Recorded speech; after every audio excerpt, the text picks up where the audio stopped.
Hi, this is Steve Stine from guitarzoom.com, and I'm going to show you how to play a blues solo with just 3 easy licks. All right, so let me go through this a little bit and break down what we're going to be doing. I'm going to play a little bit of a solo here.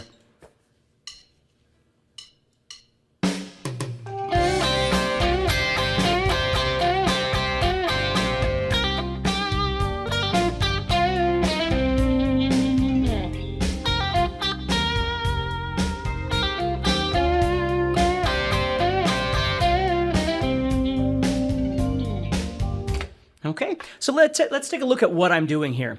I've got 3 really simple licks here that I'm going to show you, and I'm going to show you how to personalize them to make them more realistic for yourself. So the first thing we're going to do, I'm going to be up here in C for this first example. So I want you to go to the 8th fret, and everything that I'm doing is coming from the pentatonic or blues scale. All right, so what we're going to do is we're going to head up to the 3rd string, 10th fret with our ring finger, and we're going to do a bend, a whole step bend. Okay, whole step meaning a 2-fret bend. Okay, so what I'm doing is I'm grabbing on and I'm gripping and turning my wrist like I'm opening a doorknob. I'm turning and I'm lifting that string up in the air. Okay, and I'm bending it a whole step, which for us means 2 frets. So my 10th fret is actually going to sound like my 10th fret. I want to bend it up till I get there. Okay, so that's the first thing I'm going to do is bend that up. Now, normally I would have 3 fingers on this same string helping to bend it up as I'm turning it. But what I'm going to do is I'm going to head over to the 8th fret of the 1st and 2nd strings, and I'm going to bar over those with my index finger. Now, the trick to a clean lick here is that I'm using the tip of my index finger to lightly touch the 3rd string.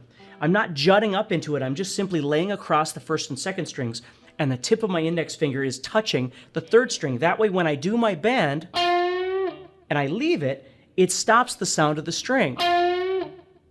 So I'm not getting like an open sound, okay?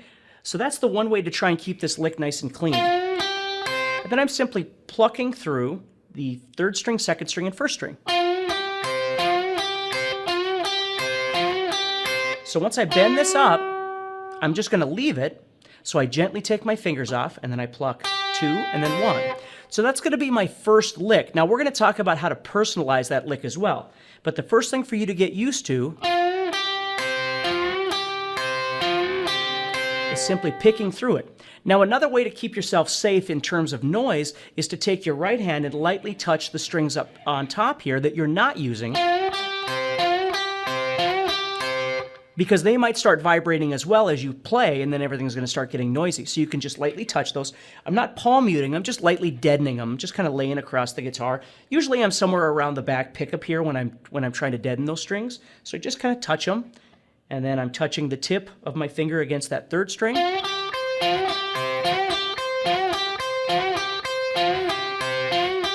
Now again, you could make alternate picking patterns and all sorts of different things, but let's just stay with that for now, okay?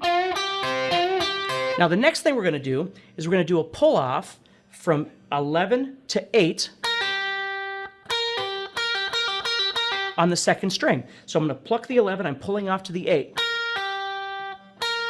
Okay, then what I'm going to do is I'm going to head over to the 10th fret of the 3rd string with my ring finger. Okay, and then I'm going to head back to the index finger, which is the 8th fret of the 2nd string.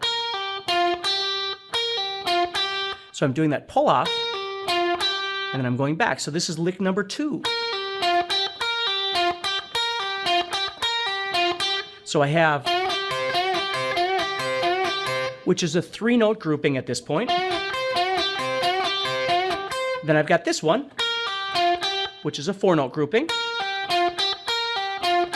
And then I'm going to end with this lick. This is my 3rd lick. So what I'm doing there is I'm going to the 3rd string, 10th fret with my ring finger.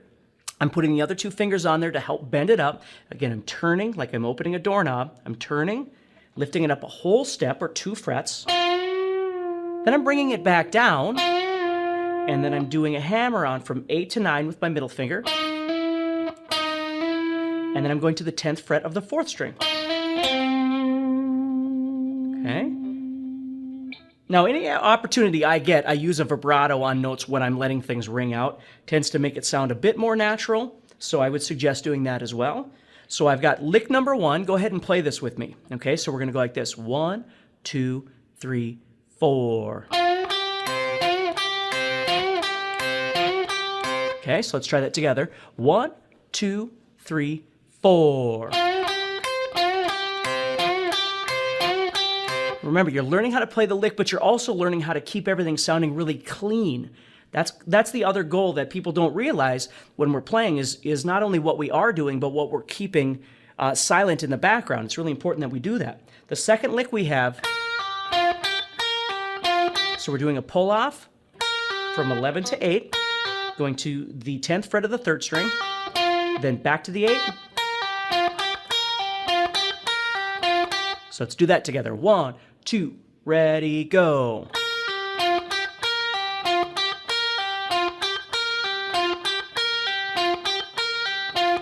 And then our last one's going to go like this. And we're going to change up the rhythms to all of these, okay? I'm going to show you how to personalize these. So we've got, just play it nice and straight for now, okay? So we're bending it up. 1, 2, ready, go. 1, 2, ready, go. Okay? So now I'm going to put that in action realistically over this lick. So take a look, or over this jam track.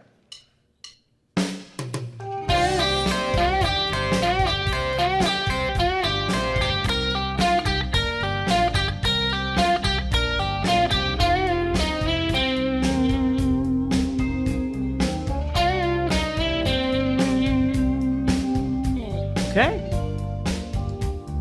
So that works pretty well.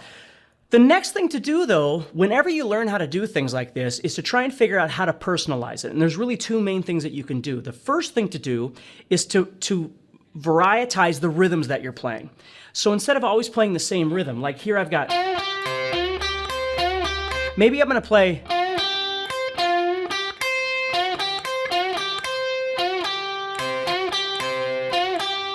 I could make all kinds of different rhythms with those. And then the next one, this, I could just play.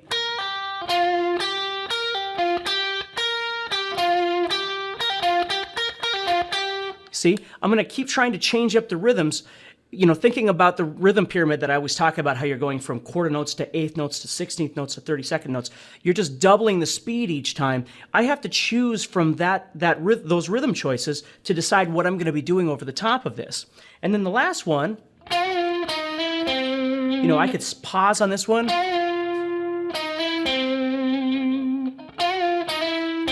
There's all kinds of different places that I could put those pauses. So we don't necessarily want all the licks to just roll through each other like this to the very end. We want space. So let me try and show you some rhythmic variation here.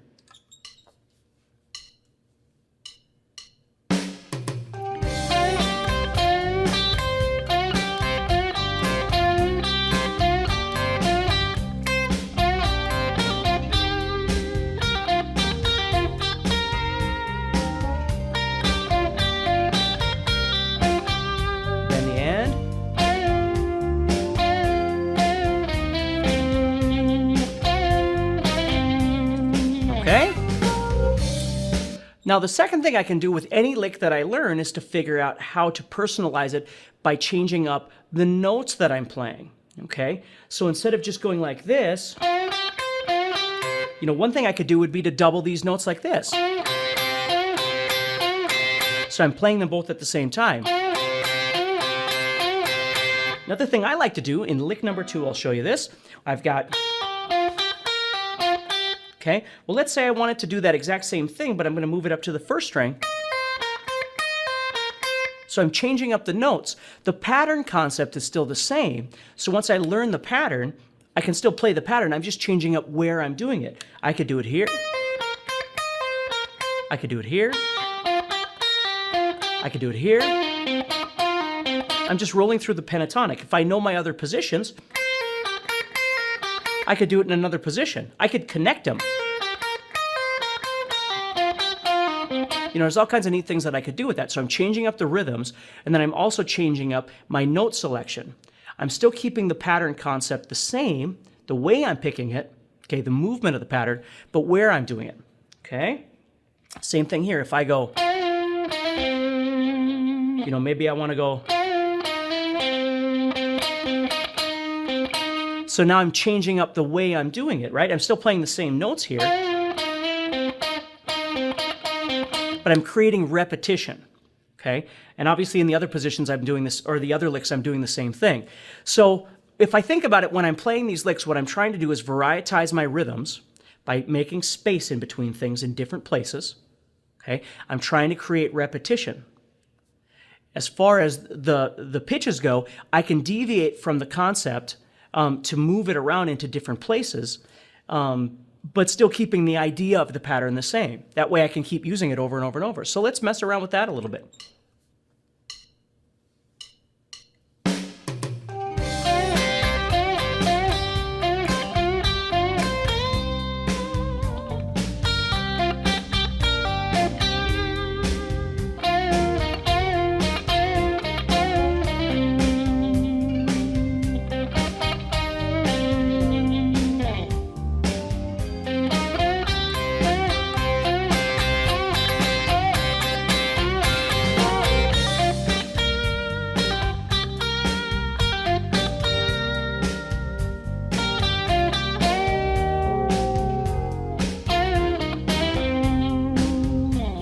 Okay? So you see, that's the whole important part, is learning how to play those 3 licks, pasting them in, make them work rhythmically over what you're playing, okay, just like we did in the very beginning, but then you start learning how to personalize things. You start shifting things to make it more of something that feels comfortable to you, either by changing up the rhythms or changing up some of the notes within the structure of the pattern. Okay, so 3 really easy licks to create a blues solo. Please take a look at that. And remember, take your time. When you're watching the video, there's no reason to try and rush through to the end. If there's things in there that you look at and go, wow, I've never really done that before, take your time, watch it over and over and over, and make it become a part of you. That's the greatest way of learning how to do these things, learning how to change up your mentality of playing, is to just take a concept, a small concept, and really do it thoroughly over and over and over, so it really becomes part of your actual playing. So take care, and I'll see you soon.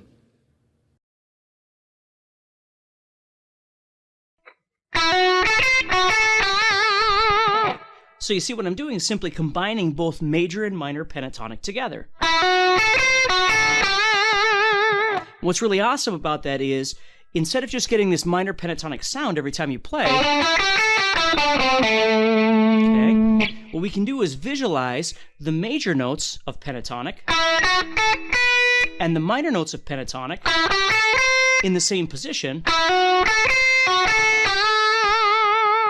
and then still use our traditional blues bends, of course, but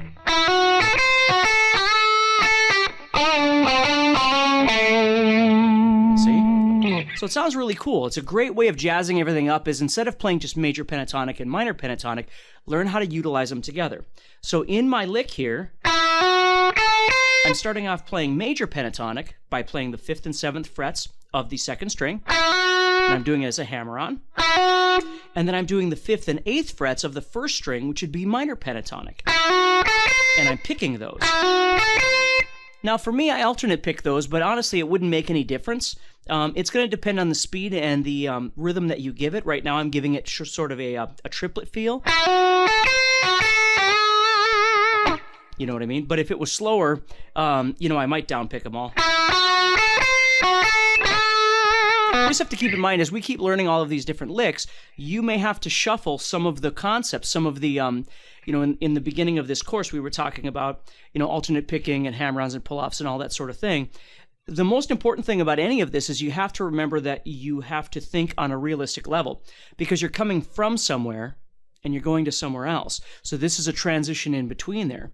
So, you know, whether or not you'd be starting on this finger or on, you know, this down picking or whatever it might be, those all might change. And of course, we'll talk about that as this course keeps going on and we start adding some of those licks together. So here it is again. I'm going from 5 to 7 as a hammer-on, and then I'm going 5 to 8. I'm picking those. And then what I'm going to do is I'm going to head back to the 7th fret of the 2nd string.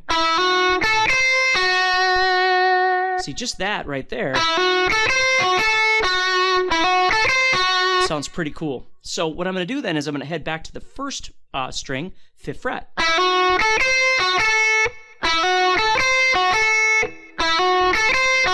And then I'm going to end it with a minor bend, one of the bends we talked about earlier. Okay? And remember, that bend that you're doing on the 2nd string right there, you're bending it up a whole step, which means it's actually technically becoming an A. It's becoming the same note as this. It's becoming that same note, which means if you're in the key of A and you end on that bend, you're ending on the pitch A, which works great melodically as well. Okay? So what I like to do is take those ideas and I start visualizing on my fretboard. I visualize minor pentatonic, and I visualize major pentatonic,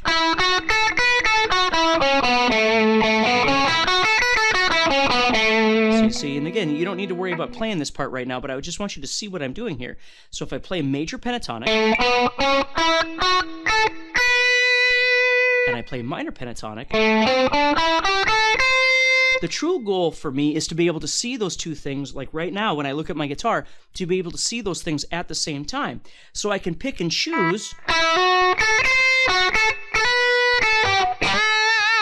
And there's already, so many different ways that I could encompass these notes. See